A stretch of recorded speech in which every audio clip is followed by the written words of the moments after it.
안녕하십니까. 하나투자증권 한사입니다.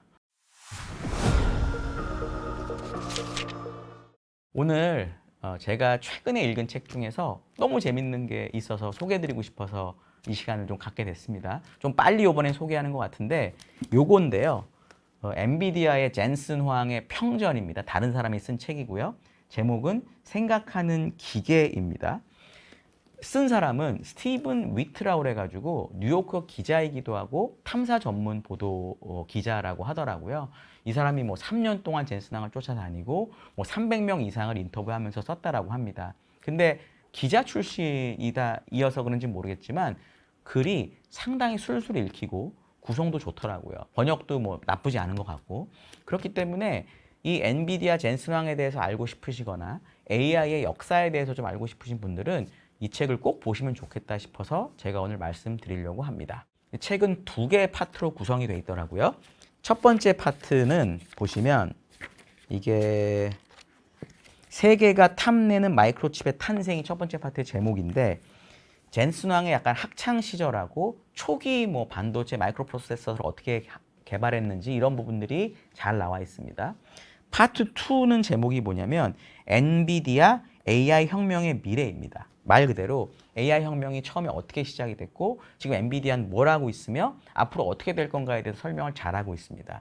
재미 차원에서 보면 파트 1이 사실 훨씬 더 재밌고요. 파트 2는 조금 어렵기는 합니다. 그런데 다른 종류의 AI 관련 책에 비해서도 파트 2가 훨씬 덜 어렵습니다. 그러니까 어떤 관점에서 AI가 시작이 됐으며 젠슨 왕이 뭘 보고 우리의 이 칩이 병렬 컴퓨팅, AI로 연결되는지에 대해서 잘 설명이 되어 있습니다. 그렇기 때문에 좀 편하게 읽기 시작하시다가 파트 2부터는 조금 공부하시면서 보면 정말 좋은 책이다라고 저는 생각을 합니다. 이 책은 세 가지 정도의 특징이 있더라고요. 제가 그 특징을 딱 말씀드리고 오늘 간단히 마무리하려고 하는데 첫 번째는 젠슨 왕의 일생이나 인간적인 면모는 최소화시켰습니다. 젠슨 왕도 나이가 뭐 60살이 넘은 거로 제가 알고 있고 그러니까 옛날 어린 시절이면 상당히 과거잖아요. 그러니까 과거기 때문에 기억은 기본적으로 미화될 수밖에 없고 특히 뭐 윤색도 있을 수밖에 없습니다. 게다가 젠슨 왕은 지금 너무나 훌륭하고 잘 나가는 사람이잖아요. 그러니까 젠슨 왕의 주변 사람들한테 인터뷰를 하고 옛날 학창시절 친구들하고 인터뷰를 하더라도 좋은 말이 나올 가능성이 매우 높은 거죠. 왜냐하면 지금 너무 잘 나가는 사람이니까. 그래서 이 책 페이지 62페이지에 보시면 어떤 말이 나오냐면 제가 여기를 보고 느낀 게 시간이 지나면서 OBI가 뭐냐면 젠슨 왕이 처음에 다녔던 미국 학교 이름입니다. 에 대한 기억은 어느 정도 미화된 것 같았다. 그는 매일 학교에 가기 위해 건넜던 출렁다리에 대해서도 따뜻하게 회상했다. 그러나 당시 학생들이 자신을 다리에서 떨어뜨리려고 했던 일은 언급하지 않았다라는 거죠.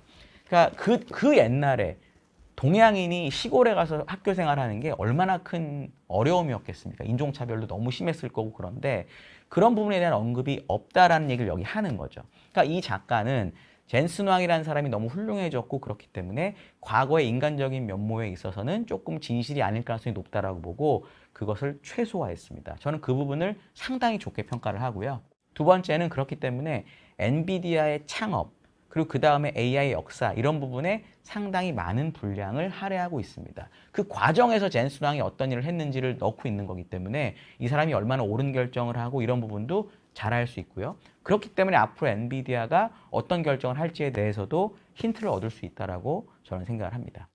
특히 초기의 마이크로 프로세서를 이제 개발하는 과정에 있어서 우리가 엔비디아라고 하면 혁신의 아이콘이잖아요. 와, 세상에 이런 걸 개발하고 GPU를 만들어서 전 세계를 독점하고 이러고 있다고 생각하지만 처음에는 경영자로서의 능력도 상당히 훌륭했기 때문에 남의 거를 베끼고 거기서 개량을 하고 예를 들어 조그만 시장을 먼저 들어가면서 큰 시장으로 넘어가고 하는 여러 가지 이런 전략들을 쓰는 것도 잘 드러나 있습니다. 페이지 126페이지를 보시면 제가 이것도 재밌게 봤던 영역인데 126페이지를 보시면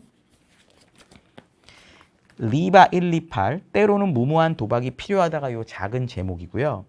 뭐라고 내용이 나와 있냐면 NV3는 대부분 이미 존재하는 기능을 모방한 칩이었지만 몇 가지 혁신이 있었다라고 얘기를 하거든요. 그러니까 결국은 엔비디아 같은 지금 세계 최고의 기업도 출발은 모방으로 했다라는 겁니다. 그리고 또 하나는 133페이지에 또 재밌는 내용이 있는데 출발이 뭐냐면 시장을 독식하고 싶어하는 포식자들이라는 제목입니다. 그러니까 우리가 젠슨 황 지금 보면 뭐 항상 너그러워 보이고 이렇게 막 사인도 잘해주고 그런 사람 중에 하나죠. 스티브 잡스나 일론 머스크랑 약간 느낌이 다르거든요. 되게 까칠하고 안 그럴 것 같은데 사실 옛날의 역사를 보면 젠슨 황이 얼마나 애니멀 스피릿이 있었는지를 알 수가 있습니다. 무조건 경쟁자를 죽여야 되고 막 사람도 빼오고 이랬던 사람이라는 걸 잘 보여주거든요. 그러니까 엔비디아의 역사에 대해서 방점을 찍었기 때문에 이런 부분이 정말 설명이 잘 돼 있습니다. 그리고 어떻게 해서 이제 AI로 넘어가는지가 파트 2의 처음 부분인데 거기서 OIALO라는 게 나옵니다. 뭐냐? Once in a lifetime opportunity라는 거죠. 그러니까 젠슨 황이 이 병렬 컴퓨팅이나 이런 부분에 대해서 자기네 칩을 생각을 하다가 AI라는 거를 보면서 공부를 해갖고 이게 일생에 한 번 있는 기회다라고 생각해서 AI와 자신들의 제품을 접목하는 과정이 파트 2에서 시작을 하게 됩니다. 그러니까 결국은 젠슨 황의 일생도 일생이지만 엔비디아의 일생을 가르쳐 주면서 그냥 그래픽 칩을 만들던 회사가 자기네 칩이 어떻게 병렬 컴퓨팅에 도움이 되고 이게 어떻게 AI로 넘어가고 이 기회를 젠슨 황이 어떻게 잡았는지를 정말로 잘 설명하고 있습니다. 세 번째 특징은 뭐냐면 이 반도체 시장의 패권이 유럽, 백인, 미국에서 미국은 아직도 패권을 갖고 있지만 에서 동아시아로 어떻게 넘겨가는지가 정말로 잘 나타나 있습니다. 첫 번째는 엔비디아가 처음에 NV 칩을 설계했다고 했잖아요. 그때도 당연히 공장 없었습니다. 누구한테 맡겼었냐면 책에 보면 유럽 파운드리에 맡겼다는 얘기가 나옵니다. 1990년대 초반에. 지금 이 얘기를 들어보시면 상상이 되시나요? 어떤 반도체를 설계를 해가지고 유럽에 생산을 맡긴다. 말이 안 되는 거죠. 그러다가 90년대 중반에 모리스 창, TSMC를 만나면서 점점 더 고도화된 이 생산을 대만의 TSMC로 넘기는 과정이 잘 나와 있습니다. 두 번째는 이 엔비디아의 공동 창업자가 3명입니다. 젠슨 황이 있고요. 2명의 백인 남성이 있습니다. 이 2명은 기술이 젠슨 황보다 더 뛰어났다는 식으로 여기 코멘트가 나오고 기술적 이상주의자란 말이 나오는데 결국은 경영도 알고 애니멀 스피릿도 있고 되게 욕심도 많았던 젠슨 황이 결국 2명을 내보내고 엔비디아의 정권을 잡습니다. 지금 결과적으로 보면 엔비디아가 정말 커졌기 때문에 이 결정이 하나도 이상하지 않았던 거죠.